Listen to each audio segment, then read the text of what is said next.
Empréstimo é uma maneira de você conseguir um jogador sem ter que desembolsar aquela grana toda por ele, né? E apesar de ter jogador que vai para um clube emprestado e sequer joga direito, em outras situações o cara vai e destrói. Então hoje a gente vai contar as histórias de 6 empréstimos que deram absurdamente certo. Eu sou o Pedro Silveira, você está no Eurofut e um dos tipos mais comuns de empréstimo aí são aqueles de um jogador muito jovem que ainda não tem cancha para ser titular ou ganhar minutos na sua equipe, mas de repente em outro time o cara pode jogar. E por isso que a gente começa a lista falando do Lukaku. E na verdade assim, o Lukaku já passou pelas duas coisas, né? Recentemente o empréstimo dele na Inter de Milão não deu muito certo por causa das lesões, o gol perdido na final da Champions, depois aquela treta dele querer negociar com a Juventus enquanto ainda era jogador da Inter. Virou persona non grata por lá, mas o empréstimo do Lukakão que deu muito certo foi quando ele era molequinho ainda. Ele foi do Anderlecht da Bélgica para os Blues com apenas 18 anos de idade, quando ainda era só uma promessa, né? Só que a primeira passagem dele pelo Chelsea não foi das melhores, já que ele não conseguiu muitas oportunidades naquele time que acabou ficando marcado como campeão da Champions, né, em 2012. Nessa temporada 11-12 ele participou apenas de 8 jogos na Premier League e nenhum na Champions, pra vocês terem uma ideia. E aí pensa na seguinte cena, quando o Chelsea ganha a Copa da Inglaterra daquela temporada, no ônibus do time, né,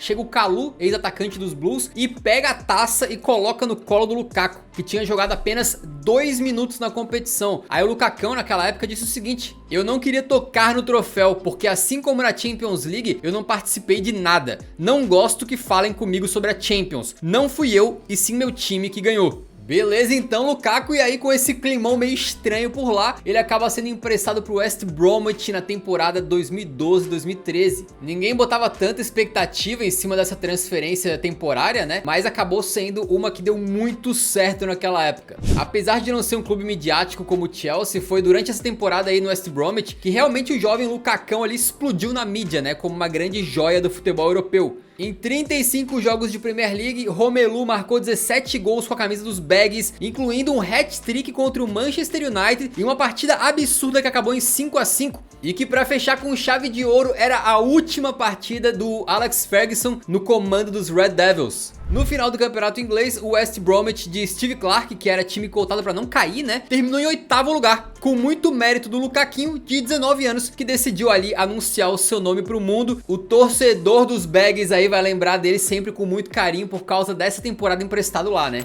E meio que o raio caiu 2 vezes no mesmo lugar, porque o Lukaku, quando volta pro Chelsea, mesmo depois dessa boa primeira temporada no West Bromwich, né, ele não tem espaço ainda, então ele é reemprestado, só que dessa vez pra um clube supostamente de prateleira acima do West Brom, que era o Everton. E por lá na temporada 13-14 ele mais uma vez brilhou na Premier League, marcando 15 gols em 31 jogos, acabou no final das contas sendo comprado em definitivo pelos Toffees e passou a ser considerado um dos grandes centroavantes do futebol europeu desde então, se bem que dependendo da temporada, né, porque o Lukaku é meio que de altos e baixos a carreira inteira, e como ele gosta de se queimar sozinho nos clubes onde ele é querido, né, como foi no Chelsea e na Inter de Milão, a gente nunca sabe o que esperar dele, mas 2 empréstimos na carreira quando ele tava lá no comecinho foram top. Top como seu apoio ao canal Eurofut, a gente só tem condições de continuar produzindo conteúdo aqui por causa disso, né? Então se você gosta do que a gente faz, por favor não esquece de deixar o like aí no vídeo que ajuda demais o nosso trabalho, fechou? E outro tipo de transferência que costuma muito acontecer, fora essa de jovenzinho que tá buscando espaço, é quando um cara fica sem clima num clube, né? As coisas não tão legais e aí de repente ele vai passar uma temporada em outro clube pra ver se consegue retomar o seu futebol. E foi mais ou menos isso que aconteceu com o Ibrahimovic, né? Ele tava muito bem na Inter de Milão quando rolou aquela transferência pro Barcelona lá em 2009. Na época poderia parecer uma contratação perfeita, né? O Barça investiu pesado pra levar o cara, meteu o Eto'o na troca e tudo. O Ibra já era um dos melhores centroavantes do mundo, só que eles não contavam que o Ibrahimovic teria diversos problemas na Catalunha, o principal deles sendo ali um relacionamento, digamos, um pouquinho conturbado, né, com o Dr. Pepe Guardiola. E aí por isso a passagem dele no Barça acabou durando apenas uma temporada. É considerada um fiasco, apesar de que o número de gols dele foi bem ok. Só que essa frustração deu espaço para um baita empréstimo que veio a seguir, porque o Ibra ficou naquela torta de climão lá com o Pepe, né? E acabou sendo emprestado para o Milan. Estou muito ansioso para ganhar troféus com o Milan, incluindo a Liga dos Campeões. Estou indo para um dos maiores clubes do mundo, ainda maior que o Barcelona. Não acho que os torcedores da Inter ficarão muito desapontados. Eles ganharam tudo na temporada passada e tem outras coisas em mente. E lembra daquela famosa frase do Ibra de que você comprou uma Ferrari e está dirigindo como se fosse um Fiat? Então meio que as coisas foram assim, porque a primeira temporada do sueco lá em Milão foi maravilhosa, né? Foram 21 gols marcados na temporada 2010-2011, fora os 13 passes para gol, ajudando a consagrar o Milan campeão da Série A italiana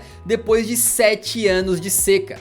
Essa temporada de empréstimo aí acabou sendo mais do que suficiente pro Milan ir e efetivar a compra do Ibrahimovic, né? Então depois do empréstimo ele ficou em definitivo, fez uma temporada ainda melhor com 35 gols no total, além de ter sido artilheiro da Série A italiana, e depois foi pro Paris Saint-Germain. Mas essas 2 temporadinhas que ele ficou no Milan, com a primeira delas sendo por empréstimo, foram suficientes para marcar o Milan no coração do Ibra e o Ibra no coração dos torcedores do Milan. Tanto é que eles passam mais um tempão absurdo de seca e só voltam a conquistar a Série A italiana na temporada 2021-22 e de novo com o Ibrahimovic no elenco, né? O cara acabou se aposentando por lá e virando um verdadeiro ídolo recente dos rossoneri. Agora um segredinho entre nós, não tô falando de desempenho, tá? O quão bem o cara jogou, mas só em termos de números mesmo. Essa passagem do Ibra no Milan na primeira temporada por empréstimo aí, que é considerado um baita de um sucesso, tem números quase iguais à passagem dele pelo Barcelona, que é considerado um baita fracasso, tá? Um dos clubes em que o Ibra passou na sua longa carreira foi o Manchester United, e lá também brilhou um cara por empréstimo, que foi o Carlitos Tevez. O nome Tevez é inesquecível para grande parte de uma geração de fãs de futebol, né? Não só porque ele era um dos maiores atacantes icônicos da sua época, mas também pela sua carreira vitoriosa na América do Sul e na Europa. E uma das suas épocas mais iluminadas foi justamente durante o empréstimo na Inglaterra. Exatamente, na temporada 2006-2007, o Tevez teve uma temporada de estreia curiosa na Premier League, demorando a engrenar num time horrível do West Ham, mas depois marcando 7 gols na reta final e sendo responsável direto pelos Hammers evitarem o rebaixamento naquela temporada.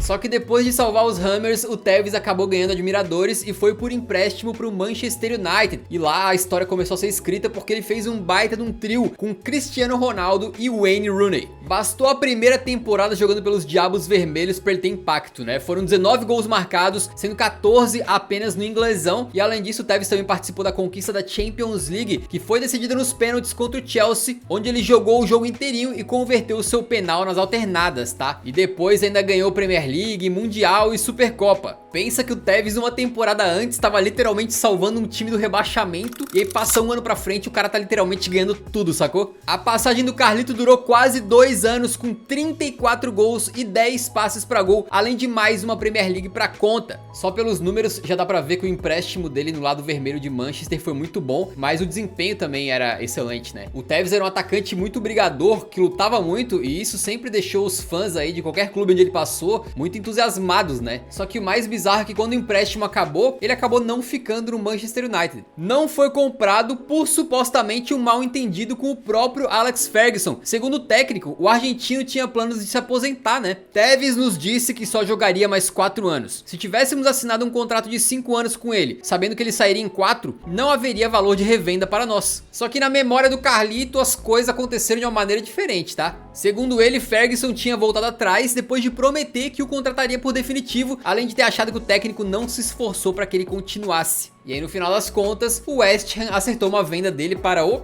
Manchester City, causando todo aquele climão por ser o rival da cidade, né? Com direito a camisas do Tevez queimada e tudo. Mas por mais que ele tenha se tornado um jogador importante dessa história recente do City, nada paga essa passagem por empréstimo que foi super vitoriosa do Carlitos lá no United. E um cara que teve uma passagem na carreira onde ele fez o caminho contrário do Tevez foi o Lingard. Cria da base do United, ele rodou a Inglaterra por empréstimo algumas vezes quando era jovem, só que sem nunca ter muito destaque, né? Aí ele se torna titular e peça importante da equipe na temporada 17-18, no que foi meio que o auge da carreira do Lingardinho, porque também jogou como titular a Copa do Mundo pela Inglaterra. Só que o auge dele não foi muito alto e também ele caiu rapidamente, né? Foi perdendo cada vez mais espaço dentro do elenco do Manchester United, e já na metade da temporada 2020-2021, sem grandes expectativas ou chances na equipe, ele foi emprestado pro West Ham. E é aí que soltaram a fera, meu amigo. No jogo de estreia dele contra o Aston Villa pela Premier League, no comecinho de 2021, né? O cara simplesmente meteu 2 gols que garantiram a vitória dos Hammers. E comemorou com um sorrisão, meu parceiro, que ia de uma orelha a outra assim, né? O bicho tava feliz, cara. E não é pra menos, porque, cara, na primeira metade da temporada 2021, ele tinha jogado apenas 3 partidas, tá? Sem produzir nada. E aí ele vai pros Hammers e nos primeiros 10 jogos, ele simplesmente marca 9 gols e ainda dá 3 passes pra gol, recebendo carinhosamente o apelido de Lingardinho Gaúcho. Não foi exagerado, não foi bem de boa. E o resultado desse desempenho fora da curva impactou diretamente na Premier League, com o West Ham garantindo o 6º lugar, sendo a melhor posição dos caras na tabela em mais de 2 décadas. E com isso, o famoso Lingardinho acabou sendo aí novamente convocado para a seleção inglesa. E aí, cara, eu acho que quando tu tem um desempenho assim por empréstimo num clube, e tu sabe que quando tu voltar tu não vai ter espaço, pô, de repente o jogador deveria fazer o máximo que ele pudesse, né, para cavar uma transferência e ficar em definitivo nesse clube para onde ele tava emprestado. A fase tava braba, o cara tava feliz, pô, fica lá, meu irmão. Mas foi uma pena que não rolou. Ele voltou pro Manchester United, não teve espaço, saiu pro Nottingham Forest, não conseguiu ir bem, foi dispensado e no momento da gravação desse vídeo está livre no mercado sem clube. Mas aqueles 6 meses pelo West Ham, as ruas lembrarão. E de casos mais recentes, a gente volta agora um pouco no tempo para falar de um dos empréstimos que mais deram certo e ainda teve um gostinho de vingança, se liga. Fernando Morientes é um cara que fez uma grande história no futebol europeu no começo dos anos 2000, tá? Ele foi um centroavante espanhol que ajudou o Real a vencer não apenas uma, mas 3 Champions Leagues e vários outros títulos ali entre 97 e 2004. E mesmo depois de entrar no hall de lendas do clube merengue, ele foi praticamente forçado a sair do Real Madrid por decisão do Florentino Pérez. Algo que inclusive não foi muito bem aceito pelo elenco na época, porque parecia que ele estava sendo tratado de forma injusta, né? Tipo assim, depois de tudo que ele fez pelo clube, o clube tava meio que chutando ele pela porta, sacou? Bem verdade que o Morientes estava perdendo espaço porque chegou um tal de Ronaldo Fenômeno no Real Madrid, né? Mas beleza, isso aí é outro detalhe, né? O que importa é que o Morientes acabou então saindo por empréstimo pro Mônaco na temporada 2003-2004. E se você sabe, né, temporada 2004, Mônaco, né, já ligou os pontos aí. Esse empréstimo aí fez o Florentino Pérez pagar com a língua dele, amigo. Porque em 42 jogos pelo clube, foram 22 gols marcados, sendo 9 só na Champions, o que consagrou o Morientes como artilheiro da UCL naquela temporada. E pra pôr sal na ferida merengue e ainda jogar aquela pimenta tabasco, sabe? Aquela bem líquida, bem vermelha de pimenta malagueta assim, ó. Nas quartas de final, o Mônaco enfrentou justamente o Real Madrid. Aí diz a lenda que o Morientes, amigo, quando tava em casa vendo o sorteio, né? Na hora que caiu o Real Madrid, o sorriso dele chegou a sair da cara, diz a lenda, né? E aí o Morientes entrou mais motivado do que nunca pra jogar contra o seu ex-clube. E mesmo com o Mônaco perdendo de 4-2 no jogo de ida, eles conseguiram vencer por 3-1 em casa. Com o detalhe de que Morientes marcou tanto na ida quanto na volta. E quando o juizão apitou, no agregado, o Mônaco passou pelos gols fora de casa. E o Morientes certamente na cabeça dele tava pensando: toma essa, senhor Florentino Pérez. Você ser eliminado da Champions tomando 2 gols de um jogador que você enviou por empréstimo pro outro clube é dose, né, cara? O Coutinho que o diga. Nas semifinais contra o Chelsea, mais uma vez o Morientes marcou nos 2 jogos, incluindo um gol numa tabelinha linda ali na segunda partida, né? E classificou o clube para a final da competição. E apesar do Mônaco ter sido atropelado na final, perdendo para o Porto por 3-0, o Morientes, com apenas uma temporadinha pelo Mônaco, já virou uma lenda da história do clube. Ele volta para o Real Madrid, mas sem clima, foi questão de tempo para deixar o clube novamente, dessa vez em definitivo para o Liverpool, onde não conseguiu ter tanto sucesso. E tá aí a prova viva de que a lei do ex é forte. O cara literalmente encarnou Pelé por uma temporada só para se vingar do Real Madrid. Por falar em Real Madrid, quando a gente fala de Courtois, a primeira coisa que você pensa, eu tenho certeza, é o cara fechando gol na Champions ou defendendo aquela bola do Neymar na Copa de 2018. Mas lá no comecinho da carreira dele, ele foi jogador do Chelsea, né? E antes de ter uma oportunidade na equipe principal, ele iria ser emprestado por um tempo para ganhar mais experiência e amadurecer, o que é bastante comum, como a gente viu no caso do Lukaku. Só que o Chelsea talvez não esperava que ele fosse virar um monstro tão rapidamente. E foi isso que aconteceu na temporada 2011-2012, quando Courtois foi emprestado para o Atlético de Madrid, no que também era a primeira temporada do lendário Diego Simeone no comando dos colchoneiros. E é claro que não demorou muito para ele se destacar, né? Aquele time tinha outros grandes nomes que acabaram virando lendas recentes do clube, como Filipe Luís, Koke, Davi Villa e o próprio Diego Costa. E assim o Atlético de Madrid foi ganhando corpo e subindo de produção até conseguir ser campeão de La Liga na temporada 2013-2014. Claro, com a muralha belga no gol, né? E como o futebol age de maneiras inexplicáveis, o Atlético chegou a cruzar com o Chelsea nas semifinais da Champions naquela temporada, com o Courtois pegando até pensamento, amigo, contra o time com o qual ele tinha um contrato em definitivo, né? E é aqui que você percebe que a lei do ex também vale pra goleiro, tá? Não é só atacante, não. Na final da Champions, o Atlético de Madrid estava se consagrando campeão até o famoso minuto 92 e 48, quando sai o gol do Sérgio Ramos. E aí depois aquele time de Benzema, Bale e Cristiano atropela na prorrogação, 4 a 1, lá 10ª pro Real Madrid. E o Courtois passou a olhar e fala, puxa vida, cara, será que eu não poderia estar do outro lado, não? E foi o que aconteceu no futuro, né? Mas mesmo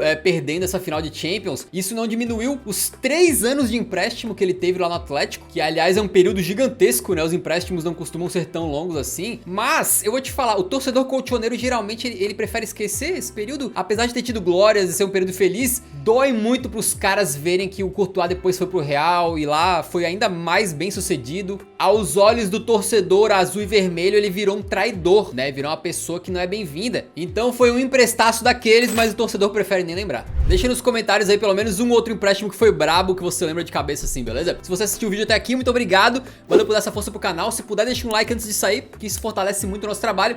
Nos vemos no próximo, então um grande abraço. Falou!